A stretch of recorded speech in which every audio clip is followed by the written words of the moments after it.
Hi, so today I want to talk a bit more about Lucy Letby and the possibility of autism. And the reason is that if she actually is high functioning autistic, that would explain her behaviour for sure.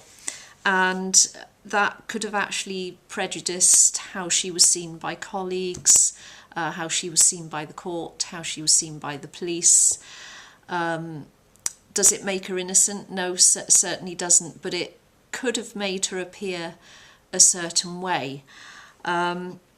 So Carl Perkins, he did a great video on this, and he's talked about, he says he hasn't been diagnosed himself, but he has autism in the family, and he definitely feels like he probably is autistic, and the way he describes it is really, really good, and you can get an insight into how this might be the case for Lucy Letby. Now, to look at his presentation, I got to say, Carl, I would never have guessed in a million years to look at your presentation on YouTube. But when you describe what it's like inside your head, how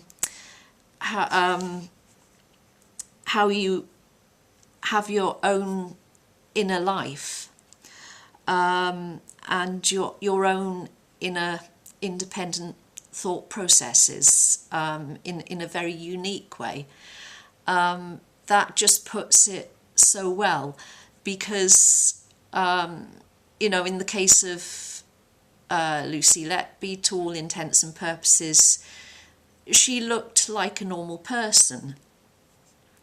And, you know, people are obviously looking for clues that she could be this killer. And, you know, there are occasions when she has behaved a bit differently from the norm.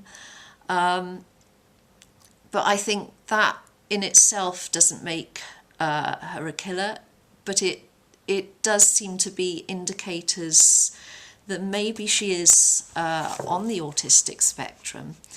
Now, I think really what should happen next is that she should get assessed to see if she actually is. And I don't mean by the prison doctor, I mean by, you know, a proper expert who, you know, will actually have her interests at heart. Will it make her innocent? No, not necessarily. But it might go some way to explaining why she does things in the way she does them. It might help garner some support for her. And it can also be a defence. Well, it can't be a defence now because she has actually been convicted. But I'm thinking of some, one really quite famous case. That was Gary McKinnon, who hacked into the FBI looking for aliens, and, you know, they wanted to extradite him to the USA, where he could have potentially received the death sentence, I think. I mean, I think that would have been very unlikely, but, you know, for spying against the USA. And he very clearly had Asperger's. And that was one of the things in his defence. And another similar case was Larry Love. It was the same sort of thing. He was accused of hacking. He has autism. It was used in his defence. And also, I mean, whether she would be able to actually defend anything now that she has been convicted, I don't know, but you know, it could help her get further legal support going forward, and also to make sure, you know, people communicate with her in the right way, or have that understanding when they're communicating, so that they don't just jump to conclusions. Oh, Lucy looked at me this way because she was angry, or she might have been concentrating. So it's so that further misunderstandings, because I think there has been a fair amount of misunderstanding whether this conviction is safe or not. I think going forward that actually should be ironed out.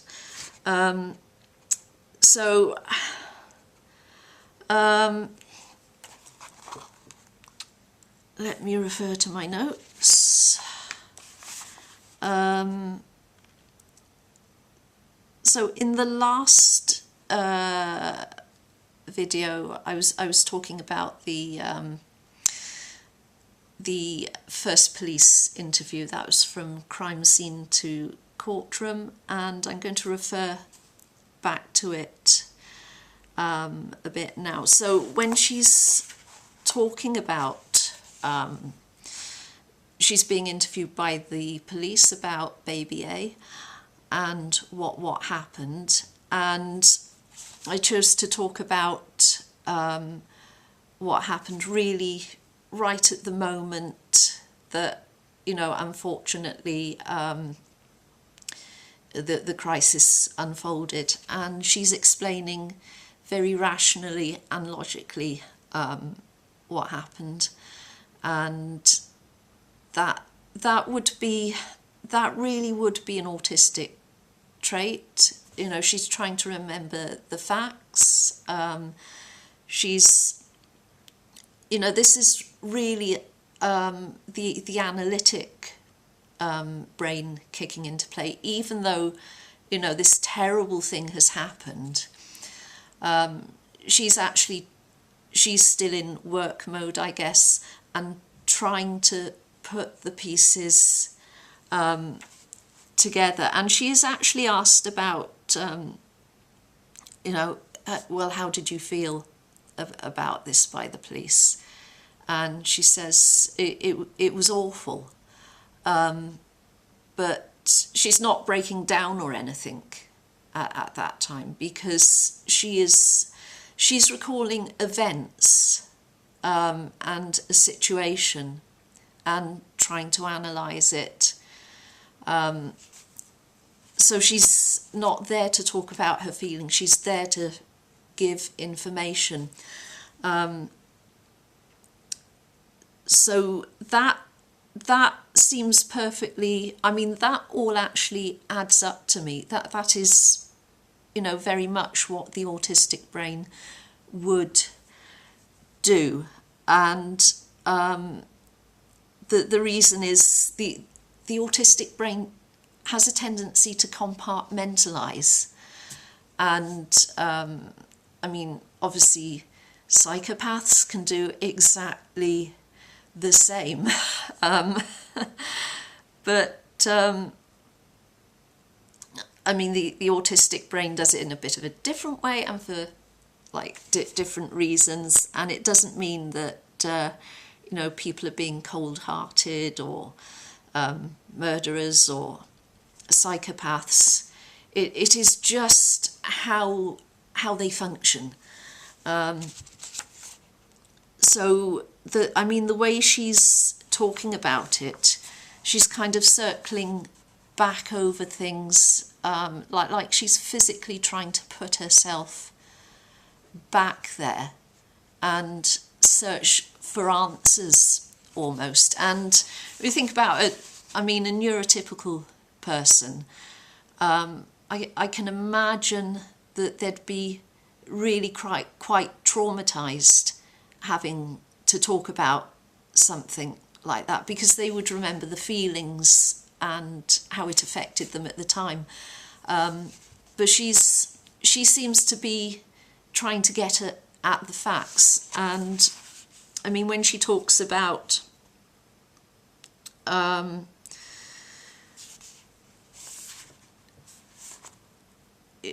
you know, she thinks about what could have gone wrong. So she's questioning what could have gone wrong here, what could have happened, whereas someone else might, you know, be completely caught up in the moment and how terrible it all is. And I don't think for a minute that she doesn't think it's terrible. It's just that it really does look like her brain is processing this in quite a different way. So people have said, I mean, crime scene to courtroom, I forget the name, is it Rob? I'm sorry, I forget. But he's talked about how she came over to him.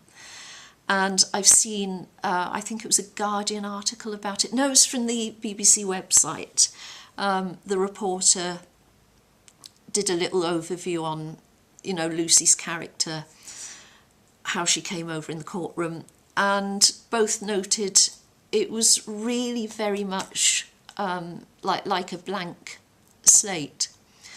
That would figure as well, because sometimes there isn't a lot to show on the outside, but there's this, you know, very rich and fulfilled inner life. So that really does make sense to me. So what else is there? I mean, it's really just the last couple of things that I wanted to add. I mean, her first thoughts when, you know, when the crisis unfolded, and unfortunately it was obvious that something had gone wrong at the point, you know, a couple of minutes after they changed the bags over. And she recalls, well, she was thinking, is there something wrong with the lining? And her second thought then was, is there something, the bag that we've just put up there, is the stuff that is supposed to be in there actually in there, or is it something else? And I think, again, a lot of people wouldn't think like that. So it's almost, you know, it's almost like she's incriminated herself by saying out loud what she was thinking. And I mean, it could be read like that. I don't see it that way, because it does look to me like she is genuinely trying to rationalise things out and trying to work out what's happened. And obviously in front of the police, then, you know, if they're not aware of how Asperger's and is autism these days, high functioning autism works, the person in front of them can look weird and can look suspect. So I mean, that would be, you know, one reason again why I would say she actually should get assessed, to see if this is a